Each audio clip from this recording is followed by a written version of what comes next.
যোৰহাট জিলা আয়ুক্ত কাৰ্যালয়ৰ সভাগৃহত জিলা উন্নয়ন সমিতিৰ মাহিলী বৈঠকখন অনুষ্ঠিত হৈ যায়।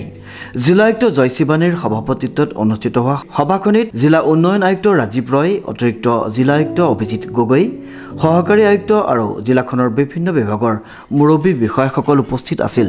সভাত জিলা আয়ুক্তগৰাকীয়ে জিলাখনত ৰূপায়িত হৈ থকা বিভিন্ন আঁচনিৰ কাম কাজসমূহ খৰতকীয়াকৈ আৰু নিৰ্দিষ্ট সময়ৰ ভিতৰত সম্পন্ন কৰিবলৈ বিভাগীয় বিষয়াসকলক নিৰ্দেশ প্ৰদান কৰে।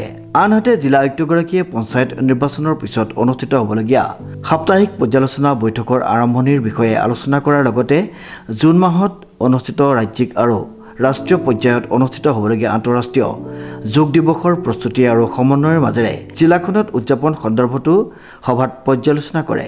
জিলাখনত বানপানীৰ প্ৰস্তুতিৰ বিষয়ে আলোচনা কৰাৰ লগতে জিলাখনৰ অন্তৰ্গত বিভিন্ন সাহায্য শিবিৰ সমূহৰ ন্যূনতম মৌলিক সা সুবিধা নিশ্চিত কৰাৰ ওপৰতো সভাত আয়ুক্তগৰাকীয়ে গুৰুত্ব প্ৰদান কৰে।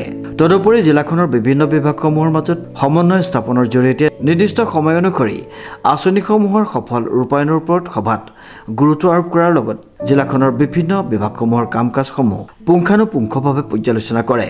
সভাত পশুপালন, কৃষি, খাদ্য আৰু অসামৰিক যোগান বিভাগ, স্বাস্থ্য, শিক্ষা, সমাজ কল্যাণ, পৰিবহণ, আবকাৰী, জনস্বাস্থ্য, কাৰিকৰী, লোক নিৰ্মাণ, গৃহ, লোক নিৰ্মাণ পথ, মীন, জিলা উদ্যোগ আৰু বাণিজ্য কেন্দ্ৰ, নিয়োগ বিনিময় কেন্দ্ৰ, হস্ততাঁত আৰু বস্ত্ৰশিল্প, বন, ক্ৰীড়া, জলসম্পদ, শক্তি, শ্ৰম আদি বিভিন্ন বিভাগৰ কাম কাজৰ বিষয়ে আয়ুক্তগৰাকীয়ে জিলাখনৰ মুৰব্বী বিষয়াসকলৰ লগত বিতংভাৱে আলোচনা কৰে।